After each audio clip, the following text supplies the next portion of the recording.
mas que um traço de uma personalidade, não necessariamente de um obsessor,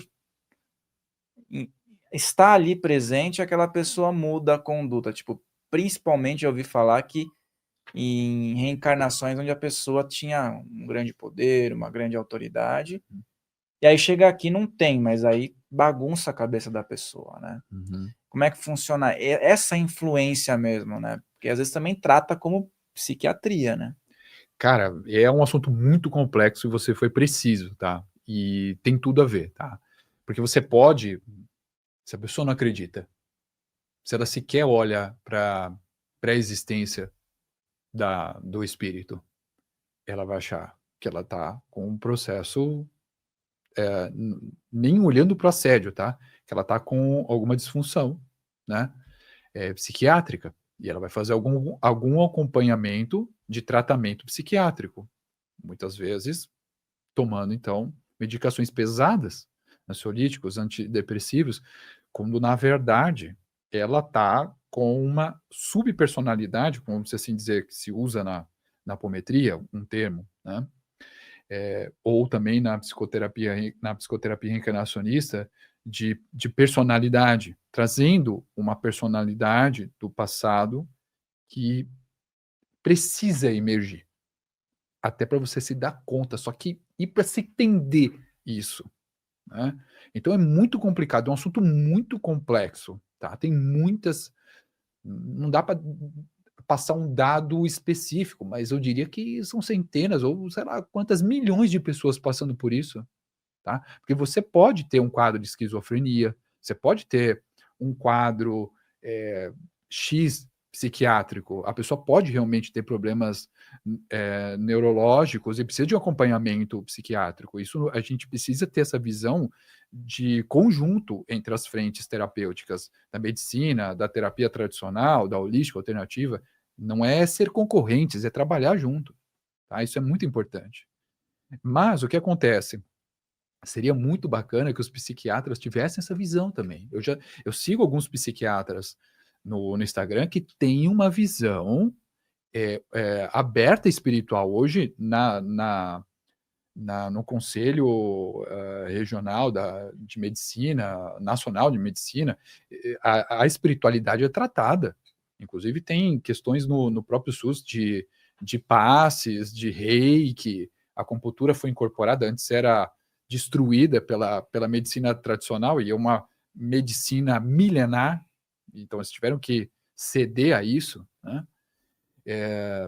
Mas você tem sim essas personalidades que influenciam. E como geralmente elas acontecem, tá, Rafael? É, dependendo de uma situação X, essa personalidade ela emerge com um gatilho. Então, o que são gatilhos? Pessoas, situações, circunstâncias que você se depara ao longo da vida e que disparam em você algo, tá? O que dispara algo em você muitas vezes são sentimentos, são emoções, são formas de pensar, tá?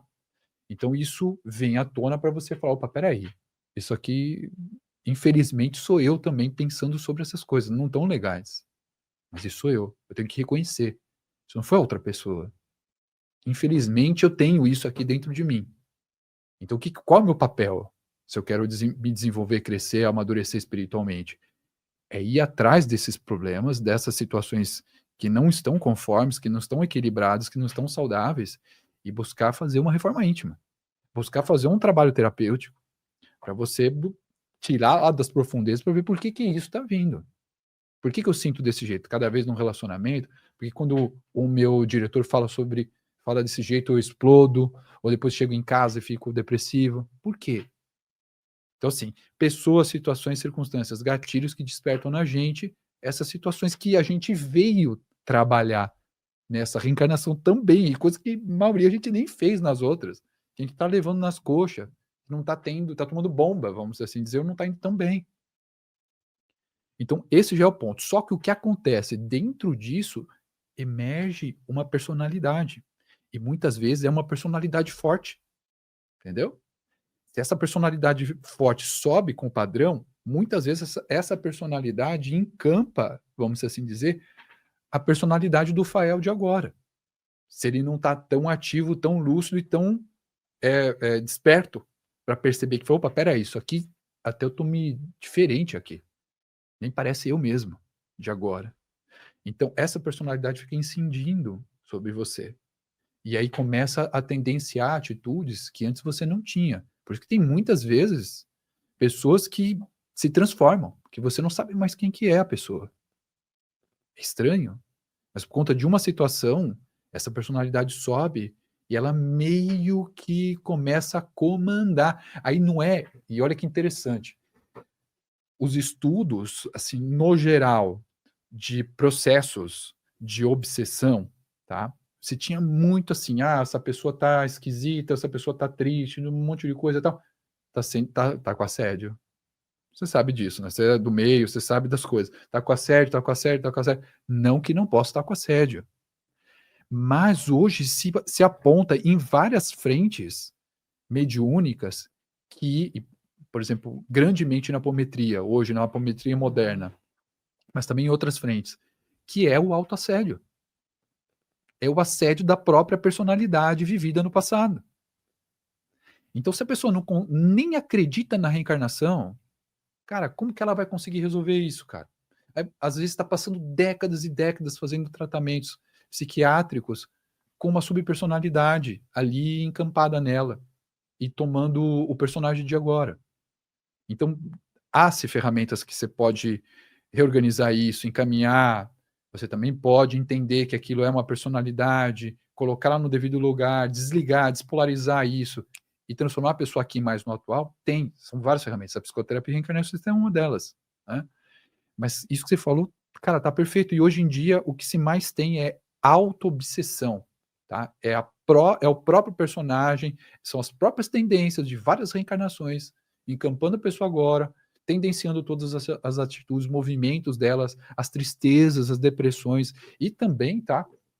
Essas personalidades, essas subpersonalidades, muitas vezes são subpersonalidades que não tiveram êxitos nas suas reencarnações passadas. E um dos objetivos aqui é ter, né? Então você vai meio que trabalhando, estudando nos entrevites para essa você ser bem sucedido no máximo de frentes possíveis da reencarnação, né? Então pode ser uma personalidade que é muito triste, que não conseguiu tocar a vida, que acha que, tipo, foi vítima, sabe? E que não tem sorte, e que é falido ou falida, sabe? E aí, essa personalidade, ela não é uma personalidade imponente, ela não é uma personalidade de força, mas os sentimentos e as emoções são tão pesadas que ela também é forte, entende? Mesmo não tendo feitos. E aí, essa subpersonalidade acaba trazendo um estado mais depressivo para o reencarnado agora, sabe? Então, às vezes, essa depressão, essa tristeza, essas vibrações para baixo, é uma das personalidades de uma reencarnação, ou mais de uma, mal sucedida. E que muitas vezes essa personalidade desencarnou, ficou mal no umbral, ficou vagando muito tempo no duplo da Terra. Em algum momento foi tratado, foi melhorado e volta. No mundo espiritual é feito esses movimentos. Mas aí quando volta na matéria, que é tipo a prova, tipo assim, lá, ficamos bem. Tá bom, ficou bem. Então tá, vamos planejar sua reencarnação. Tem uma série de desafios que ainda você precisa, porque isso faz parte do teu aprendizado, desenvolvimento.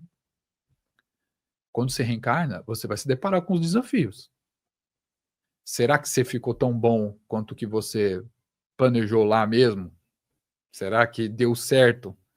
A gente percebe isso. Quantas vezes, por exemplo, vocês no estúdio planejam tudo direitinho, deixam tudo no esquema e cai a internet? E pega vocês de última hora. Aí vocês vão ter que ter uma outra internet para usar como backup, né? Aí você está fazendo alguma coisa, cai lá, dá um problema no YouTube, aí, entende? Então você sempre tem que ter um movimento, como que você vai sair, e no final deu certo. Aí vocês venceram, né, uma prova, né, um desafio. Isso vai fortalecendo vocês. Só que quando chega na hora da prova, pode ser que vocês espanem. Pode ser que vocês desistam, pode ser que vocês falem, caramba, isso aqui é muito difícil, sei lá, já era, não vou mais fazer isso aqui, né? Quantas vezes o YouTube fez uma coisa, prejudicou vocês, depois vocês foram lá, foram fazer, e aí era outra coisa, entendeu? É o momento, né? Não é? Então, assim, a gente está sendo testado de alguma forma, mas não é porque tem seres iluminados brincando de ver como que a gente está se saindo, se a gente está tendo sucesso, está se estrepando. Não é isso. É simplesmente nós mesmos se colocando num processo de desenvolvimento, de superação, para que nós possamos se tornar espíritos elevados, espíritos fortalecidos, que determinadas situações não peguem mais a gente e que a gente se perca, fique vingativo, raivoso, entendeu? Viva no ódio ou fuja da vida, vá para um caminho depressivo, né? Então, assim, cara, esse é um assunto muito complexo, mas de forma geral é isso. Muitas coisas são hoje muito mais estudadas como autoobsessão do que assédio externo, mas isso ainda existe, obviamente, porque existem muitas entidades mal intencionadas, mas que hoje cada vez mais é importante a gente ter essa consciência ampla e se auto-perceber, porque muitas vezes a gente, em uma situação, numa falha, num vacilo, pode trazer uma dessas personalidades que pode atrapalhar a nossa jornada. Aconteceu, você procura, estuda, vai atrás, faz um tratamento, ressignifica, trabalha muito isso para que você possa aproveitar que você está reencarnado, que muitas vezes elas precisam vir, justamente para você trabalhar isso aí, entendeu? Ficar frente a frente, né? Frente a frente com a sombra, saber que o negócio é difícil, né? Uma coisa também acho que vale completar na tua pergunta, foi muito boa, que é as pessoas pensam que o despertar espiritual é tipo só coisa maravilhosa, incrível, sabe? Só transcendência, sabe? Uma vida repleta de abundância, transformação, paz e luz, assim, cara, também tem isso, né? Mas o despertar espiritual é a coisa desconfortável, sabe? É a coisa, cara, você tem que olhar para aquilo, você tem que encarar isso, sabe? Não dá mais para você negar isso, sabe? Não dá para você jogar isso debaixo do tapete. Você tem que enfrentar, você tem que pedir perdão, você tem que se perdoar, entendeu? Você tem que buscar ser melhor. Você deve se esforçar, estudar, se dedicar, mexer nos pontos que são viscerais, que te incomoda mesmo, assim, isso não é uma coisa boa, entendeu? O despertar espiritual é isso, entendeu? Não é viajada, não é bolinha colorida, entendeu? Só entidades de luz que me acompanham e que são incríveis. Pode ter, claro, mas você vai se deparar com pessoas que estão acompanhadas espiritualmente por não boas companhias, você vai se deparar com pessoas que estão mal intencionadas, entendeu? E o que isso desperta em você? Como que você agiu nessas interações? Não é reagiu, é como você agiu, né? Então, o despertar espiritual, você que está buscando o despertar espiritual, tem essa consciência que é justamente você mexer nos pontos que são mais difíceis. Você vai ter coisas muito boas da espiritualidade, são fantásticas, são experiências transcendentais, maravilhosas, que tocam sua alma em níveis profundíssimos. Mas o despertar, ele mexe em pontos que são desconfortáveis. Então, esse é outro ponto Cara, isso é importante muito tocar. bom. Foi muito bom que você falou, porque isso entra dentro até do período entre vidas que você começou a falar, né, que eu acredito que é algo que é fundamental, né? Numa vida, uma reencarnação e tudo mais. O que eu vejo, né? Até eu estava vendo um relato outro dia de situações físicas que se manifestam e que não se manifestam, na verdade. São os tais psicossomáticos, né? Uhum. E aí não se tem diagnóstico, mas se tem um problema. E aí também teria um filamento com uma existência anterior. E aí eu estava vendo um estudo de caso lá, na época do empalamento, né? Uhum. E aí acreditava-se dentro do grupo de estudo que só os empaladores carregariam alguma questão envolvida, mas os empalados traziam. Os empalados estavam trazendo problemas de gastrointestinais e tudo mais, e não tinham sido os responsáveis pela situação. Aí entra no quê? o cara também puxou o sofrimento, né? Não é só a personalidade do poder, mas os sofrimentos também batem na porta da pessoa. Talvez ele não tenha perdoado ainda aquilo, né? Então esse período entre vidas que você falou, como é que funciona isso? Só para o pessoal entender que tá interessante. O cara tá lá, não, beleza, eu aguento. O mentor tá aqui, mas o obsessor vai também estar ali esperando, você vai vacilar? Na hora tá tudo bem, eu aguento, né? Chegou aqui, o cara viu que o negócio é um pouquinho diferente do que ele estava desacostumado. E aí como é que funciona essa panela de pressão, né? Chega uma panela de pressão para você com todos esses itens e o indivíduo no meio acreditando que iria aguentar. Cara, você fez um cenário perfeito e ainda posso acrescentar até uma outra coisa ainda, tá? O algoz dessa situação pode ser o seu próprio parente da família. Pode ser sua esposa, pode ser seu marido, pode ser seu filho, pode ser sua filha, pode ser sua mãe, pode ser seu pai, pode ser seu chefe, pode ser. Entende? Então ainda tem mais isso. Então, assim, o que eu poderia dizer é o seguinte: você que está vendo esse podcast, tá, eu estou amando aqui fazer, que a gente está indo em níveis que eu acho que até agora eu não entrei assim. Tá muito bom. Aproveita essa reencarnação para fazer tudo o que você puder. Tudo. Tudo. Não é ficar desesperado e fazer tudo numa só, porque já não vai dar, tá? Mas faça o seu melhor. Busque ser a melhor pessoa que você puder. A melhor. Porque essa panela de pressão é o que é o acumulado de várias reencarnações. Os maus feitos vão sendo acumulados, tá? Então, por exemplo, quando se foi reparando que o empalado ele trazia as mesmas mazelas do que o empalador, vamos assim dizer. Então, assim, quem vai sofrer é só o empalador, porque ele foi o algoz, certo? Então, esse vai se lascar nas próximas reencarnações, pelo que ele fez, tá? Se tivesse alguém ali, tipo, fritando ele, por exemplo, tá? Vamos olhar nesse sentido. Mas e o empalado? Né? E o que foi torturado até a morte? Né? Ele vem doente, ele vem sofrido, ele vem com mazelas, ele já nasce com patologias. Porque todo o processo, muitos desses processos, a alma ou perispírito, do psicossoma, não consegue fazer a regeneração completa, porque o perispírito, assim, as pessoas pensam assim, tá, o perispírito é quase como se fosse um corpo físico.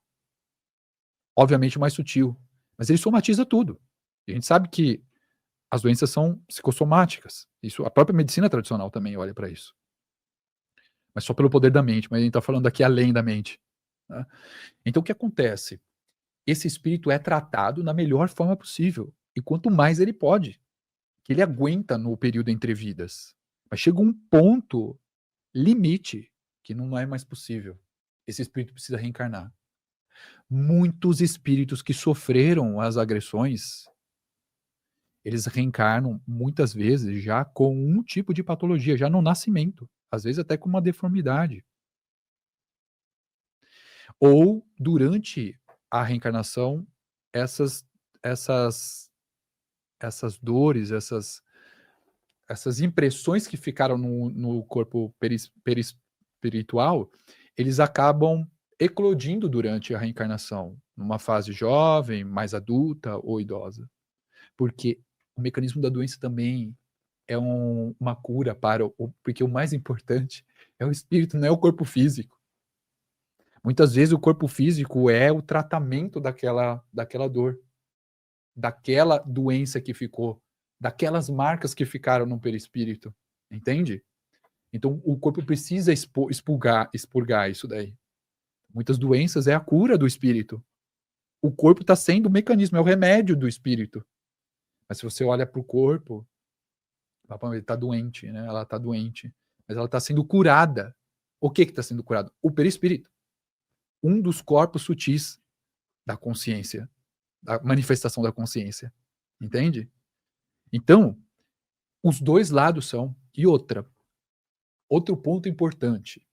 O que foi vítima? Foi empalado. o que foi algoz e empalou, tem uma chance, e é bem grande, significativa, que em outra versão anterior tenha sido o algoz. Não desses mesmos espíritos, mas em outros espíritos. E muitas vezes o próprio espírito pede para passar pela experiência de ser desse lado agora ser a vítima. Entende? Então, se você olha a situação pontualmente, somente com o olhar daquela reencarnação acessada, a pessoa pode trazer para a vida dela um olhar de vitimismo. Se ela não consegue olhar, por exemplo, se não faz um tratamento, se não faz um acompanhamento, um protocolo, por exemplo, como que eu trabalho, para você ter uma visão de conjunto, ver mais reencarnações, ver mais personalidades, para ver como que você vem atuando, tá? Por exemplo, hoje a pessoa está vivendo uma realidade nessa reencarnação. Ela é reencarnacionista, mas ela não é reencarnacionista na prática. Aí ela vê uma situação X, Y, Z e ela se sente vítima. Vítima, vítima, vítima, começa a contar a história para outras pessoas que ela é vítima, que aconteceu isso, que o pai fez isso, que a mãe fez aquilo, que não sei o que lá, que o chefe, não sei. A história dela é vítima, mas ela acredita em reencarnação. Ela acredita em reencarnação. Aí você abre, e não abre para tipo assim, vamos ver, você não é vítima, não é isso. Vamos olhar você aqui. Ela começa a olhar e fala, meu Deus do céu. O cenário de vida que eu tenho hoje, eu estou sendo abençoado.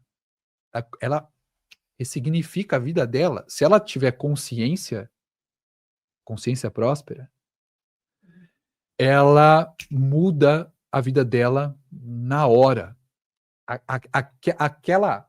Aquele personagem que ela criou, do pai, da mãe, do sei lá o que, da mulher, do marido, de que fez isso, que não sei o que lá, ela mata aquela situação e fala, meu Deus, a partir de agora é outra vida.